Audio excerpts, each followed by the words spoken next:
Alright guys, so the camera might bounce a little bit as I try to do this video. I try to hold the camera as steady as I can as my student progresses to the next store. So, my business plan for this, coming up soon, I don't know when I'm going to start doing it, but it's going to be soon, is going to be doing auto financing.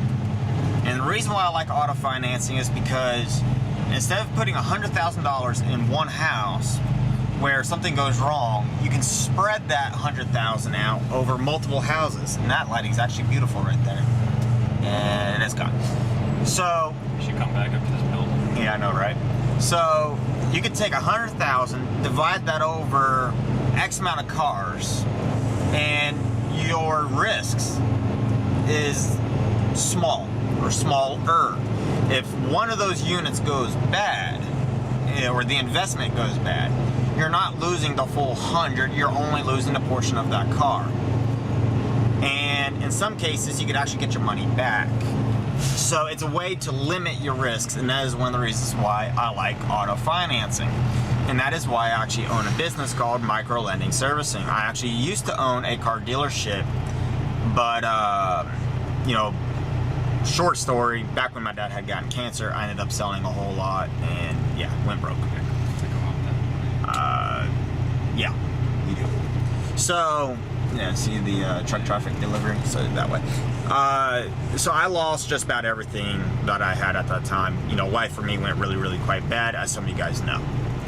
Anyway, so I'm gonna go back into doing that because I can secure income pretty steadily. So I'm gonna have about a 10-car book. Now that 10-car book might have a value that can vary, all right? But in this scenario, I'm gonna break it down quite smaller. So everybody grab out your notebook and pen and paper and all that. So here's how it works, or simplified version. So we have 10 cars in a book. So you could call that book, you know, book A, book B, C, D, E, F, G, so on and so on. Or whatever naming platform you want. So in your 10-car book, each car, you put a loan out for $1,000. Now, if you put a loan out for $1,000, you don't pay $1,000. That's a dollar for dollar scenario. You don't do that. You might loan out $900 on $1,000.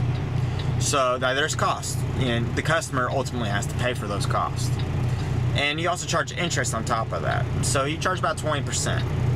So 20% on the 10 when they only receive 1,000 when they receive 9. That's standard practice. If you go to a title loan place, forget it. The numbers are a lot worse. Don't do title loans, guys. So, and I'm not gonna do title loan. I don't agree with them. I might do title loans later, but it would be a completely different platform, and the interest will be calculated out differently. So people don't lose their cars. You know, as some of you guys know, I did repo. I don't like taking cars from people. So let's take this scenario. I already did the math. It's sitting right here in front of me. On $10,000 in a year, and now mind you, you know, if somebody has a $1,000 loan out, I would expect it to be paid back in 6 months. Actually, let me change that from a year to 6 months and calculate that out. So yeah, that's better. All right, so that $10,000 at 20% for 6 months comes out to a profit of $591. Now that doesn't sound a whole lot, but mind you, we made $1,000 writing out those loans and doing the paperwork, okay? So that means about $1,600 I made on that one book. Now, if somebody's late, there's late payments, but I really don't count those as profit. You know, because there's work that has to go in, you know, from calling, sending letters, this, that, and all that. So about $1,600 on a book. If that book gets paid off in a year. If it doesn't, and it goes longer, you're gonna get paid more on average. Now, the way you make your money on that book is the monthly payment estimated, okay, to pay off that book completely should be about $1,700 a month.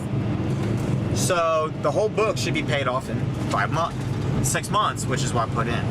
So you take that $1,700 and you can now put out that money and start another book along with money that you put in. So the trick is you're taking money that you're making on a book to substitute another book, and you put more money in. It's a way of self-financing and growing your portfolio. And I said that works so completely wrong, I know. Please don't get on me. I do have a slight speech issue on some words. Anyway, the point is, you do that, and it is quite surprising at how quick you can fill books where the value grows by magnitudes when you get so many books in. Now, that doesn't work as well if you withdraw money from that. It's kind of like a stock exchange.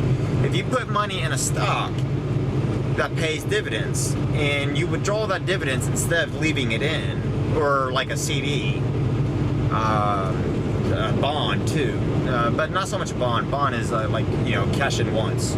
CD you can withdraw, monthly. But if you do that, the amount of income or return on investment, which is going to be abbreviated by ROI. ROI is, abbreviation for return on investment, is diminished. So you actually lose out. So the best way to make money on it is by not needing the money, and by putting it right back in and only taking out the bare minimum to keep the business running until it grows to a sustainable level. That is kind of what I did with Easy Recycle. Easy Recycle wasn't making a whole lot in the beginning. I left the money in and I grew it on a scale that grew very, very quickly because I had the funds to do so. And I did not have to get bank financing to do it. So having the ability to liquidate or to move money around on the table is how you make your money. But I also have the added benefit, because I own the LLC and because it is my money, it's an investment. So if I make a bad investment, let's say on a book, that book is underperforming, I can write that off on my taxes, which allows me to recover more of my tax money or to put me in a lower bracket. And the benefit is you can kind of look over your books and choose when and if you write something off. Now, if you write something off and you happen to collect on it later, you have to follow that on your taxes. Your taxes get a little complicated, and that's why you have to have a CPA. And I do have a CPA that is working for me and is doing all my taxes. He did my taxes last year and helped me get through a huge backlog because my dad was helping me do mine before. My dad, was very good at accounting. Anyway, so I now have a full-time CPA who is going to help me get that work done. Now, when you're doing loans, especially with automotive, you have to know that a certain percentage of your vehicles are going to go out for repossession. Now, back when I owned my car lot, I had the percentages figured out pretty well. On a 10 cars, okay, about 60 to 70% of those would pay on time. So about 6 to 7 cars would be on time. That would leave, let's say 40% that don't. Out of those 40, about 50% would get caught up or would make some type of payment, monthly, weekly, whatever, and they will eventually get caught back up or pay their note off. I would just allow them to kind of stay out there. As long as they stayed in contact with me, I would let them make payments and I would not repossess their car. That lowered I made a little extra money off them, but at the same time, I didn't have to repossess that vehicle, I didn't have to remarket that vehicle, and I didn't have to try to auction that vehicle. So my profit margins were protected. So that was 2 cars. Out of the 2 other cars, would have to go out for repossession. Now, out of those 2 cars, I most likely would repossess both cars. Now, on a larger scale, meaning not just 10 cars, there is a fraction that you don't ever repossess. The cars are cut up, or they go down to Mexico, or they end up overseas, or who knows what. But you're never going to find them. That it is what it is. But Texas has a law, and I will find it, and I'll put it on my next video or down below, that protects you as a Texas lender if that does happen. It's called encumberment. So I could actually go after the person that took out that loan and actually file charges against them. Now, is it ideal to do that? No. Is it time consuming? Extremely. Is it worth it? Not really. But depending on the value, you may want to do that, may not want to do that. But the few that do get away forever with the car, it's a tax write-off. So that goes back to the tax write-off thing and talking to a CPA and making sure you're putting things on your taxes the way you should. So that's, having losses, you got to know you're going to have it. And you also have to know that you're going to have to be able to do, repossess vehicles and whatever. It is what it is. But unlike a bank, I will allow somebody to just kind of hang out there and make payments on their vehicle. I had one person, he went over 8 months on his note. And I can't go in a whole lot of detail, so I'm not going to say it was a male, female, young, old, indifferent, or anything else. We're just going to label him or her a debtor. Yeah, him or her a debtor. Okay? Beyond that, no other information is going to be given. But he or she would only be able to give, maybe $20 a week. Next week he or she might have been able to give me 60 or 100, back to 10, maybe skip a week. But the debtor continued to pay. So I left the vehicle out there and I never repossessed it. The debtor eventually got down to like the last 300. I ended up sitting there. I looked at it and I was like, you know what?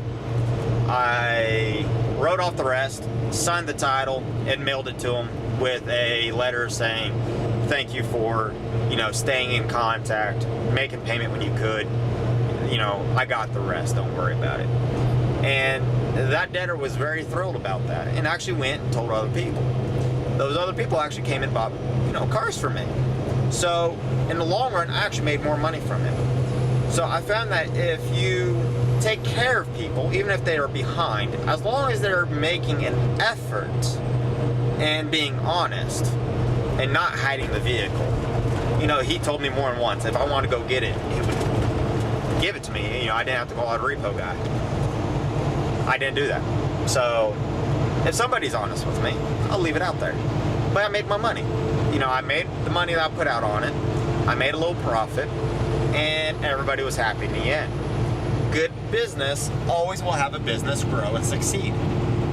So that's where I'm going to leave this video off. I want to talk about a book, how to kind of figure out some of your numbers, and we'll go into more detail as time goes by and as you guys ask questions about it, and as I start figuring out some of the other details that are still kind of like out there. Like I said, I still have to talk to an attorney because it is not a car dealership. It is going to be strictly a finance company through the state of Texas. So yeah, there's a few differences there. Anyway, thank you for watching. Please like, comment, rate, and subscribe, and catch y'all in the next one. And yeah, there's Patreon down below. That does help. See ya. Have a good one. Bye.